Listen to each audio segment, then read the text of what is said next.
Sana booda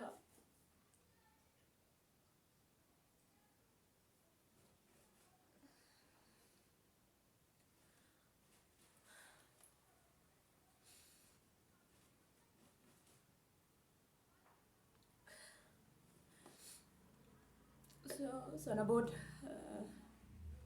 gara guyyaati yaa gara guyyaati namni hin jiru siniin jedhee anaachi keessaa xiqqoo ishii hin jabduun warri kaan xixinnoodha ijoolleen sa'adii afuri jechuudha achumaan baqa gara guyyaa keessaa waan isaa wallaale akka nama qophaa goodaa keessa jiru akkasiin ta'e ijoolleen xixinnoon garuu hin jiru namni baay'een immoo wajjin deeme edaa sana duras nama kaasanii namni goodaa qeen keenya ol fudhata goodaa waan ta'eef maa namni nas sodaadha waan warra du'a no na xiqqoo turu namni achi olutti shaamise shidduu jechuudha duushiis miti kan na gabbisiisu waaqa duushii otoo hin taaneetu ni jaan argeen jedha garuu giddiidhaan na biraan hambisan giddiidhaan jechuudha argeellee toon jechuun isa dhumaa inu banne sirriitti surmaan ginumayyuu dhummaa inu banne tokkoffaa siistarii koo biran taa'e isiniin jedhe duraani ergaan galee immoo yeroo baay'ee waan dhukkubsattu baay'ee ishii nu banne hojiidha sa'aatii sanatti jechuun haadhummaa eniisa jala ta'anii gugguufanii minaamin jedhan hin argine baqa ishumaa nu bannen baay'ee reefu natti dhaga'amennaa sana malee jechuudha. So sana booda baqqaan dukkana. Kun isiniin jedha baay'ee dukkana. Nama hundumatti ta'ee ana qofa ta'een beeku garuu dukkana. Ergasii wanta baay'een narra ga'es ijoolleen sun amma guddatanitti waggaa 3 abinsi ishee kan waa'ee jechuun sa'aatii waggaa 12tti ijoollee yeroo wanti waa'ee kanaa beektu yeroo taphattee nyaatte malee jechuudha. Garuu yeroo sanatti baqa hin beekan namarraa na fageesse obboloota ishiin arge namaraadhaa fagoon irraa deema nama baarumcaan maal taateedhu hin tuqamti eegaa jedhu. Garuu beekee miti waaqayyo jechuun dukkaana daafuun durattis jijjiiru isa ishiirraan ka'ee dhabiinsi ishii natti irraatu natti agarsiisa malee hundumatu dhabe garuu baqa maa gochuus hin dandeenye waggaa 3 akkasitti tureen sana booda anis gara mana barumsa biraattan darbe baqa akkasutu hin jedhu baradhee xumure immoo sana booda faazariin koo kan du'e erga du'ee turmaa nam jiraa mitire wanti shillaa nama baqa dhabiinsa nam kaayyoo qabu nama ta'uyyuu natti fakkaatan jireenya koo keessa ammallee jechuudha ammaan himee namaan kun darbe yookiin baqa wanti akka haadhati miti gin ammallee baqa tun karoorfamu sun tun ta'us natti fakkaata ammallee jechuudha. Surman lachuu dandhabee wal qixxeessa baqa nama zim jedhee jiraatu weettu akkasitti hin jiraachaa jira waaqa. Garuu warri kaan akkasii miti. Bichaa waaqayyo isin agarsiisi.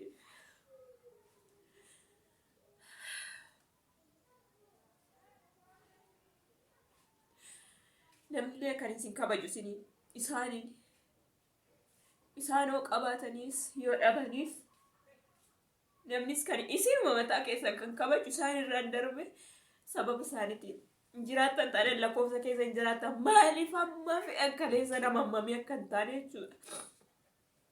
Isaan kaleessa amma fe'anoo ta'an isaan amma fe'an nama gargaaran amma fe'anoo nama beekan hin jiraanne taaneen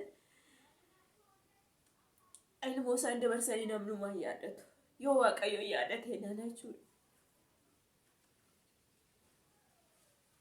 So kanaaf hin hojjenne natti dhaga'amanis dhugaan isiniin jedha ijoollee achi galan yeroo hundumaa akkasitti taphatan qallaan natti dhaga'ama. Akkanatti of qabeetiin ta'a.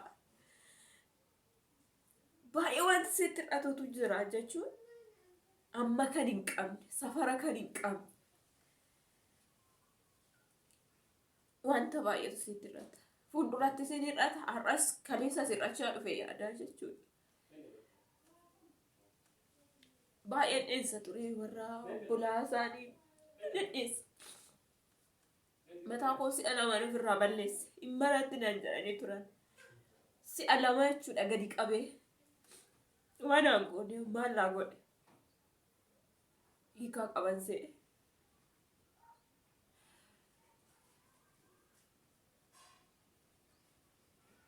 Ganna namni naa dubbatu yeroo kolfu yeroo maal jedhu keessi isaa banaa fakkaata. Waanuma guuteef fakkaata. Ergan immoo achii darbee kutaa sagalitti akka darbee isaan biraa deemee faasariinis du'ee maal namni biraa immoo na guddise. Ergan jechuun amman kolleejjii baraadhu minaamnatti nama biraa faanaan immoo ture. Sirriitti nama na guddise jechuudha. Waa biinaa ta'e duraanis kan hin bira ture. Innis akkuma isiniin jedhe yeroon dhufeen dhufuudha jiini tokko naafu wayitti na dhoksanii turanii sooshaal miidiyaa irraa hin argee jechuudha. Kanaaf baay'ee natti hin tolle garuu yeroon galus wanta amma kana na simatus baay'ee hin jiru. Bakka isinis amma kana keessan banaa miti. Kanaadha. Gibichaa waaqayyoon gonkumayyuu dhugaan isiniin jedhe. Yeroo hundumaa kadhannaa keessatti maatii keessan akkasin irra jiraatan kadhadha. Amman biyya laa deemutti na dhukkuba ture dhugaannaan hedduman taa'eettiin kufa ture. Beekee yookiin fedheetoon ta'anii tinni dandeedha waan ta'e keessa kootii. Yeroo baay'ee lakkoofsa kan hin qabne jechuudha. Yeroo baay'ee isaan waan na dhukkube se'anii naasuu mana gisee baay'ee nageessan. Ergaa maazariin godhuuti otoo gara shiitti kaadhuu fee ture gaafa sana akka nutti mani gara shiitti otoo kaadhu jechuudha naa nutti mani sana booda bakka jechuun nama tokko dhalaaltan tuutti hir'ates guutes hin yaadu ani maaliifan akkan ta'an jala dhugaa anaafuu gaafidha surma bakka.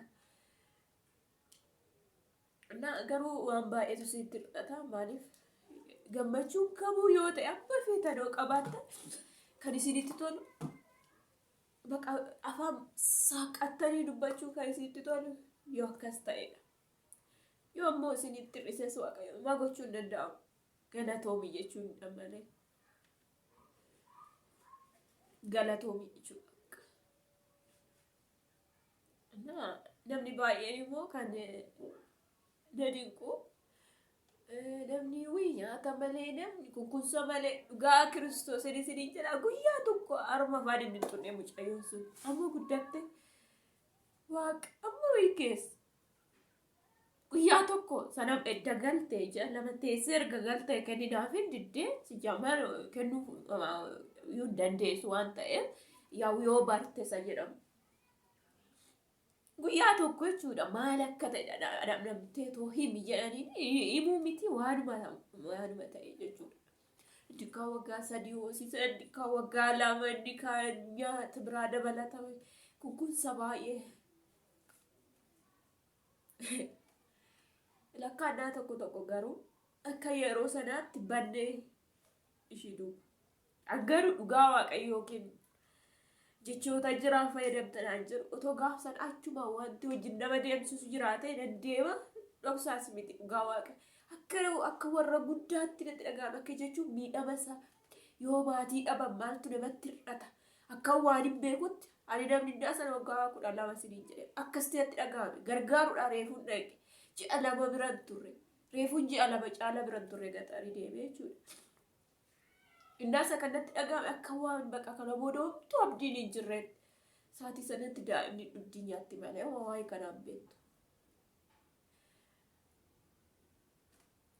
Garuu har'a geenye namni karaa waaqayyoo yoo hin banne waan ta'u dadhabeedha. Yoo isuma du'eetu bada. Otoo har'a eeganii yoo.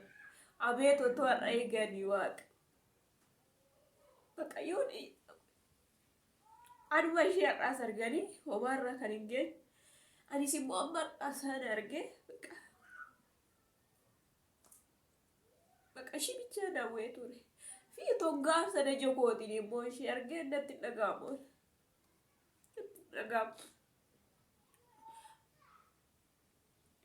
Otoo isaan kadhadhu biraa na dhorkanis.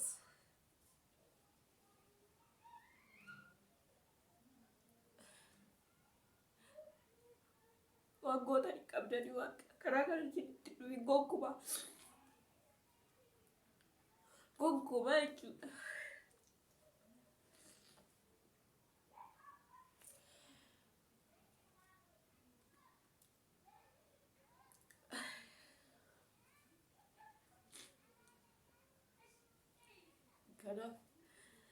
Kanaadha.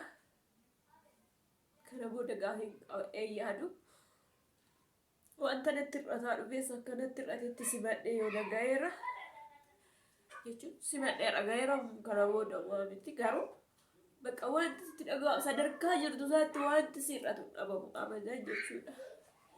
Naa ijoollee biyya isaatii galanii maatii isaa dhimma yeroo baay'ee bakka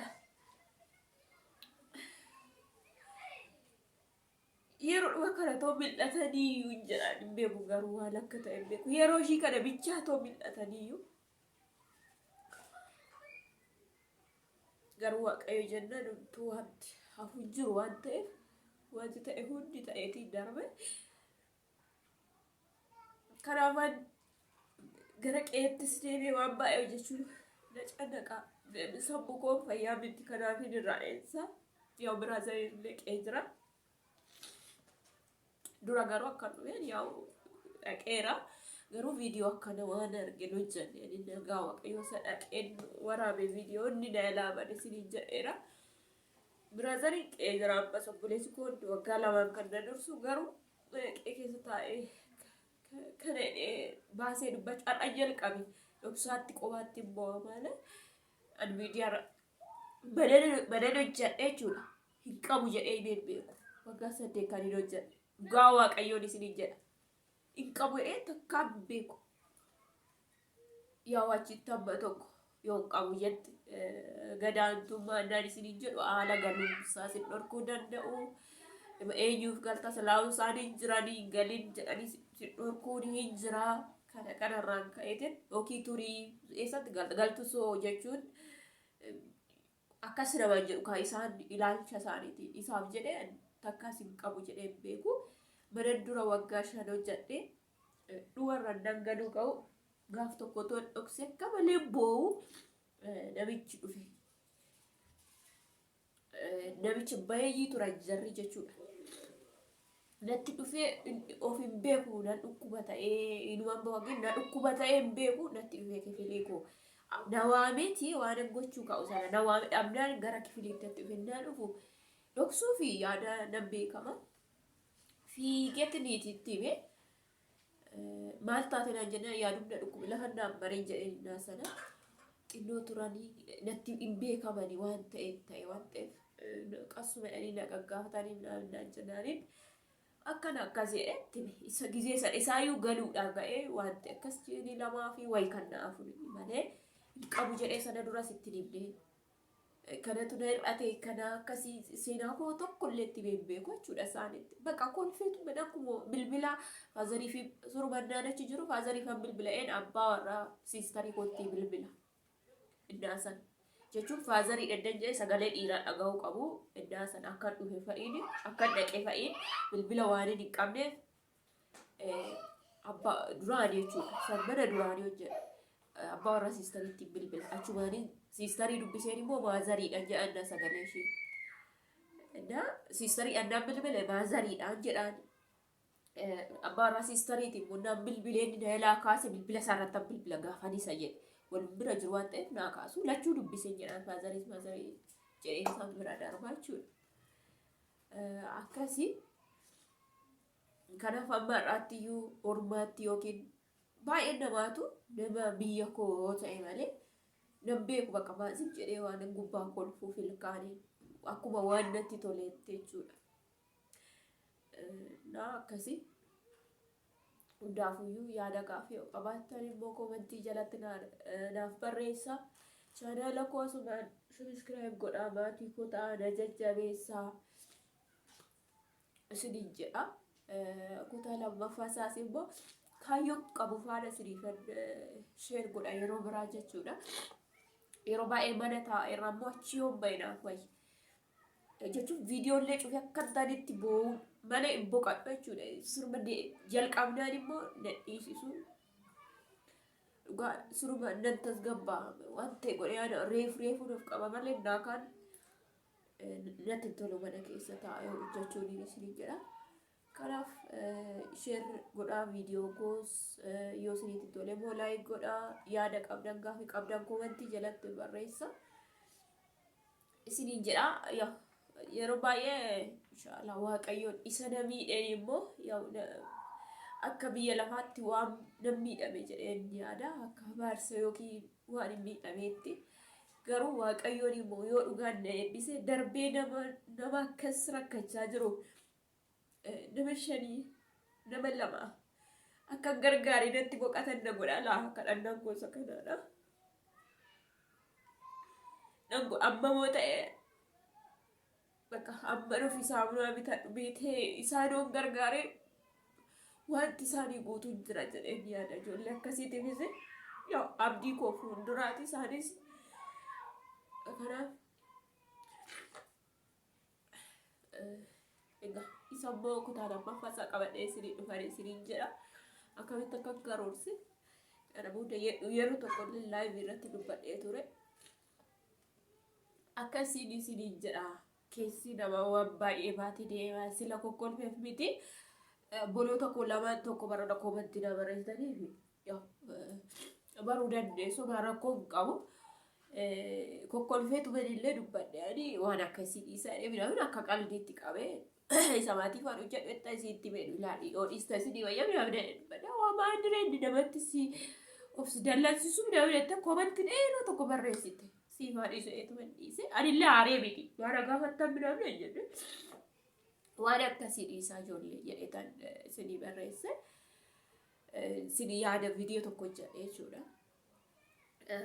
Kanaaf ammas rakkoo hin qabu gaafii qabdaniif dhugaadha.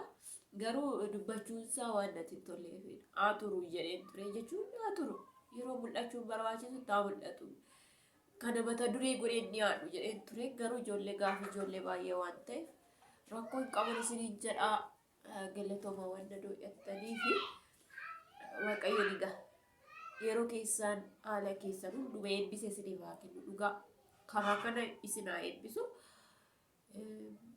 Gonkumaayyuu waan na tokko akkas hin mufachiisu. Isinitti hin fidiini. Dhugaa kun akka baay'ee miidhama guddaa beektu. Bargeet miidhama guddaadha salphaa miti. Fakkeenyaaf kan isiniif dhugaadha. Innaa muudannoon kana silan dhabeef argadhee muudannoo na qaqqabee maal akkan ta'ee silan ishii dhabee isiniif itti fufee kutaa lammaffaa sadaffaa jedhee isiniifan hojjedhaa jechuudha.